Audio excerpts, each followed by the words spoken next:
talking, Ernie? Okay, so I should say this first. My mother died at my great grandmother's house, who lived right up the street from my grandmother. And that is the house we were at that moment while my parents were at the funeral. So Diana, my cousin, comes into the room and tells us, hey, let's go up the street and go see what happened. Being kids, I was a year younger than her, and she was always like our leader at that age. So, of course, we went along with her and said, all right, let's go. So we walked up the street, her little brother Davey, me, and my brother George. So we go to my great-grandmother's house, and there's crime tape on the door. And Diana puts the key into the lock, unlocks the door, and opens it up, and we kind of step past the crime scene tape. And as we walked into the house, there was spray paint on the outside of the house. There was a letter with some numbers next to it, right? That was the rival gang. We go into the house, and immediately there's blood right in the hallway. And Diana starts to tell us what happened, because she heard it from her parents. My mother at that time was already seeing a guy named Mike.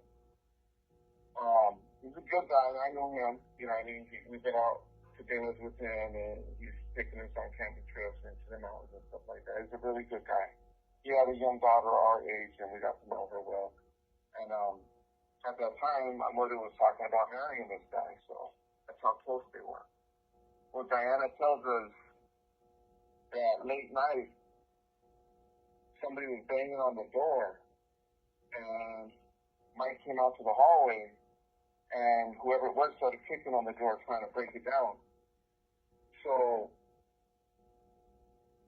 I guess the only weapon Mike had in the house at the time was a knife. So when these people kicked in the door, Mike had a knife in his hand, and they shot him with a shotgun. And he fell into the hallway bathroom, and they shot him again.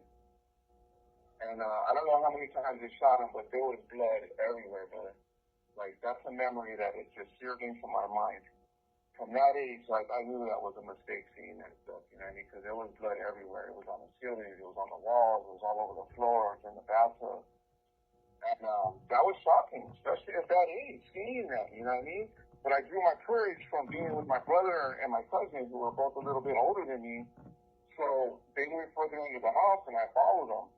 And Diana started telling us, okay, your mom was shot in the bedroom.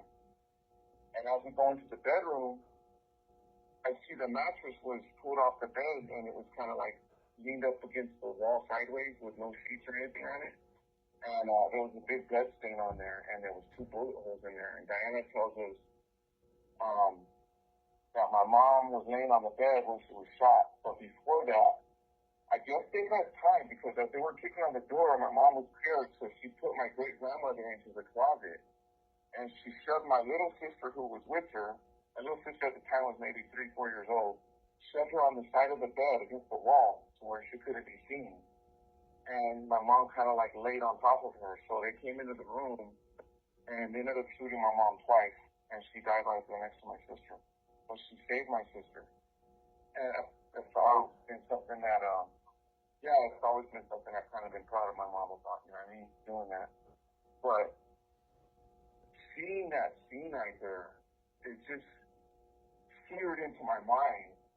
And then they had spray painted on the inside as well. So all my life growing up, I believed that the rival to the gang my mom was from took her life, and took Mike's life as well.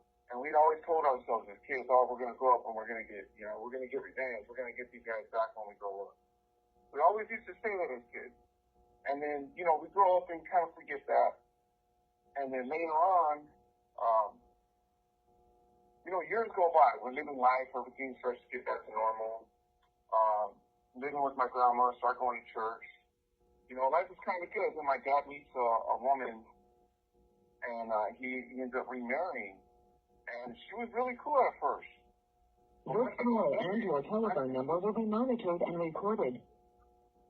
Yeah. Not even 6 months goes by, and her true colors start showing. She presented herself as this church girl who's, doing good and stuff. Well, it turns out she's addicted to PCP. She's got her own problems. She starts getting high at night when my dad's gone. Starts bringing her friends over. They're all doing the same thing. And life just starts steadily getting worse from there, bro. So she started acting different, treating us bad. So I started running away. And I went to my grandma's the first time and stayed there for maybe something close to a year. And at some point, my grandma realized, okay, you got to be with your brother and sister. It's time for you to go back, So I went back to my dad's house, and the life with her just got steadily worse. She became more verbally abusive, physically, and then one night she got high, and she tells me to smoke with her, and she says, "Here, take a hit of this." And as a kid, you just kind of going with the flow a little bit. I decided to do it. That's the first time I ever was exposed to drugs. And while I was high, she had another female friend right there. They just started taking advantage of me at that young age. I was 13 years old. And so they started taking advantage of me in a sexual way. And the next morning when I came to, you kind of remember some of these things that were going on last night, but you don't feel good about what happened. At the same time, you don't tell nobody because you're scared. So I internalized all this, and that kind of thing happened once or twice more, and I ended up running away, and I couldn't tell nobody why I was running away. My dad. This call and your telephone number will be monitored and recorded.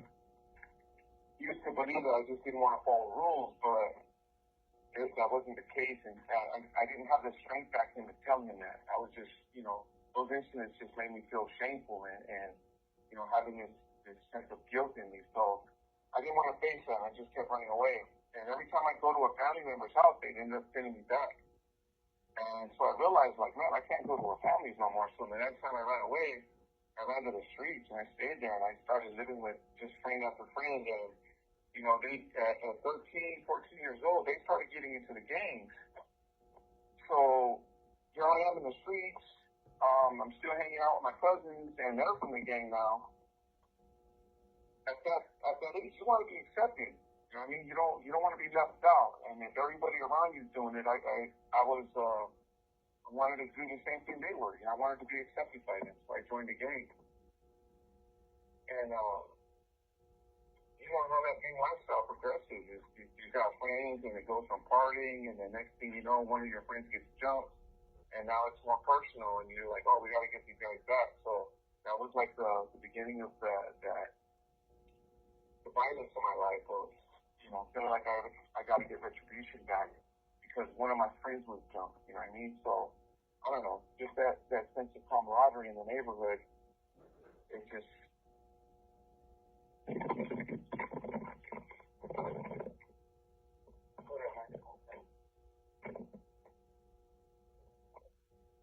hope you guys edit this. Yeah. It's all right. There? Yeah. Hey, Ernie, it's crazy, man, how, moments in our upbringing kind of project us in another path of life. The traumatizing experience that you went through to know what happened to your mom and your boyfriend, and then kind of having that belief that, we're going to retaliate people because this is how it is, because you feel like it's an obligation as a kid, and we don't know better, you know what I mean? We don't know better, and you feel like it's like an obligation. Well, you took my parents' life, so I got to take yours. And I think it became reinforced more as you started becoming with the gang, associating with the gang, and just reinforcing those behaviors. And it's crazy, man, because I know how it is, man. Like, I grew up in a household that was real toxic, real violent, and I was always running away too. I was always running away. And as kids, we don't know better. We can't formulate the thoughts or ideas accurately, right? Because we're so young, and we look up to our parents, whether it's mom, dad, grandma, grandpa, cousin, older brother, and it starts when we don't have the right parental guidance, the right ways to be nurtured. So all we do is we flee from those areas, right? And then we begin to associate with people who we feel acceptance with. You know what I'm saying? It's kind of sad, right? It's not an excuse, right, for our upbringing, but it's kind of like, it is what it is. Like, it's kind of like the trajectory in life, right? Yeah. Yeah, you look back and